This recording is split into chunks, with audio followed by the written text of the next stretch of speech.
because of a riot, because of a burning of tire, you have killed more than 45 people. Do I need to have been in Iruwero to know how many you killed when you faced armed people? In one day, you've shot and killed 60 because they are rioting. You are shooting in arcades. You are shooting people who are traveling in taxis. I do not have to have been in Iruwero to know when you are faced with the armed people how you behave, because the examples are there. What you did in northern Uganda, burying people alive in Burucho, roasting people in Mukura, killing people here during the Uganda riots. Everywhere you have been, we know how you have behaved. You can parade yourself as a patriot, as someone who cares about Uganda. That self-entitlement, because you fought in Iruwero, so you set the standards and everybody must abide by them. So the public must judge Semujju and not judge Temwine. The day you will discover that other people have a stake in this country and you begin treating them with courtesy and respect, it is the day when we will have peaceful elections. Because the players can change. Yesterday it was Besigye, the other day you were confronting the Kabaka of Uganda, the other day you were in Kasese massacring people. Ask yourself, why you? You are the one killing in Kasese, killing in Teso, in Mukura, killing in Acholi, killing in Uganda. So all these other people don't care about Uganda, they are not patriots. It is Temwine who is a patriot. You are in Iruwero killing. Until that violence has got out of your head, this country is in trouble. You see, for Ghana now to begin enjoying the peace that they have, J. Rawlings, who was loading people in helicopters and throwing them in ocean, until it dawned on him that to have a country, you need to do the following. Look at what Kenya is doing, with all their problems. Uhuru Kenyatta says, no. If you keep one part of the country dissatisfied, that country may explode one day. And that's why this section of society should also have an opportunity to lead Kenya. For them, this is like and the reason I said, and I saw Margaret Mohanga, I don't want to take responsibility for ignorance of what I said. I said, look at the root causes. Before COVID came, were you allowing people to enjoy themselves? Did you allow aspiring presidential candidates to go and consult, as the Presidential Elections Act says? Did you allow them? Tumukunde was beaten. Kyagulanyi was beaten. And that's why I said to you, COVID was godsend, because now you can wave it at our face. In the past, who did you allow? Even MPs, you remember? At one time, they said 2 MPs cannot address a rally in another constituency, because they think Uganda is their parents' estate. They must determine how other people live in it.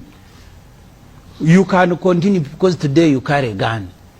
And the mentality of all the African people who carry guns is that the country now belongs to them. They will determine how others enjoy. And I have seen Margaret, of course not surprising.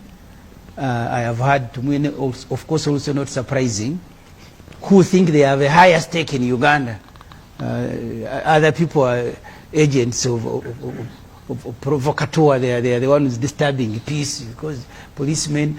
You have no justification to win, to kill a person who has come to Kampala to check on his children. You have no justification to shoot at people traveling in a taxi. Even if there is a riot, you don't have that justification to shoot at children who have died. People are collecting bodies. They have fresh graves in their compound. You have no justification. You must treat people with remorse. People are bleeding. They are crying. You've killed their loved ones. What is the difference between you and the past government that you went to fight in Iruwero? They had the similar justification. We are fighting rebels. They are fighting you. So if you continue rationalizing killing, then you have no reason to blame Obote, who was fighting an armed rebellion in Iruwero. Because if you, I just imagine if it were you faced with an armed rebellion, of course when you are faced one, we've seen what you do. You went to Kasese, mauled down everybody. You did the same thing in Burucho, in Acholi. Roasted people in wagons in Teso. We cannot have peaceful election the moment you compete people who have made violence their trade. And you can hear the way Tumwine speaks, as if Uganda belongs to him, is doing people, any other person a favor. The security people you are talking about, they are working on your orders. You are the one who put them on the street to go and begin shooting. Riots have taken place in America, they have taken place in other countries. They don't respond to riots the way you responded to this particular riot. That you go shooting randomly, you beat journalists, you shoot at schools, you shoot. This has to stop if you want to have a country. Today, you are the one who carrying guns. I don't know who will be carrying guns tomorrow. When Obote had guns, he thought he had the monopoly of these guns, the same mentality that you have. If you don't want elections, you don't organize them. Just announce that there will be no elections in Uganda, and then you will have no candidates. The moment you nominate candidates, even the COVID you are talking about, Charles, I was telling someone, giving someone a very simple example. The way Ugandans are assembled, you will find someone selling drugs in Kampala and he has 300 people who have collected around him. Because, and Margaret says lack of jobs is not a serious matter. I don't know where she lives. She lives in heaven, where if you don't have a job, it's not a serious matter. In other countries, in Sudan went up in flames because of the price of bread. And that's what removed al-Bashir, because people couldn't afford a meal. So therefore, the totality of people who speak for this government, of the planners, of the murders in Kampala, if that mentality of a strong man does not stop, of might is right, I have a gun and therefore I'll shoot you. Policemen have a right to shoot you because you are about to also to kill them. If we don't fight that mentality, we don't have a country. And it does not matter how long it will take. And it doesn't have to be me. In 1980, it is Dr. Semujju whose victory was stolen. Museveni, who had lost an election in Mbarara, was the first to go to the world to fight. The statements I make here do not in any way suggest I will be the first to go and pick a gun and maybe cause violence. We only care because we all live in this place called Uganda. If we organize the elections, we must also be prepared to lose them. But you organize an election that you must win at all costs. You must determine how people compete against you. You must keep everybody at gunpoint. And you must keep reminding them of how powerful you are, how you can shoot them, how you can end their lives. Please, you can continue ending lives. Even Gaddafi, who had told people he's going to spray them as insects, those insects never died. It is him who had the spray that died. You must change the language, Tumwine, because for you now you have grown, you are an elder. You can't speak like a Tumwine who went to the world to fight. You are an elder now. Stop speaking like an iron-fisted man who thinks the world owes you. It does not. This country belongs to all of us. You must make it comfortable to everybody. The moment you begin herding us like cows, you will not know when and who will make an explosion. God made a very good point. Ask yourself, why do these things keep occurring? Is it because Semujju is appearing on UBC?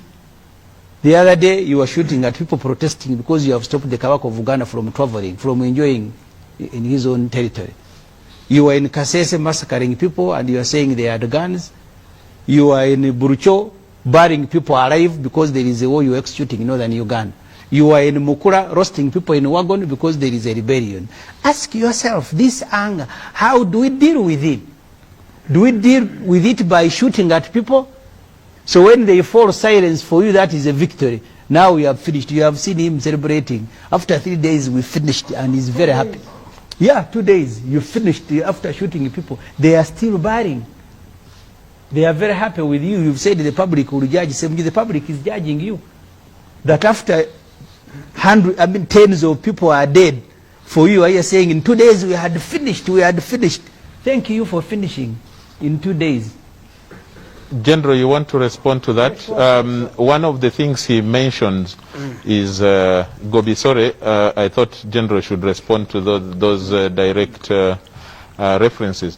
One of the things he mentions, he refers to, is Mukura, which was a very unfortunate landmark in the I mean mark in your CV as liberators, and the president came out to apologize about them. Do you, as a senior leader in the military, but also in government, do you at least regret what happened, especially to the loss of innocent lives last week? Yes, well, yes, you can have it. Really, I find that question very interesting. First of all,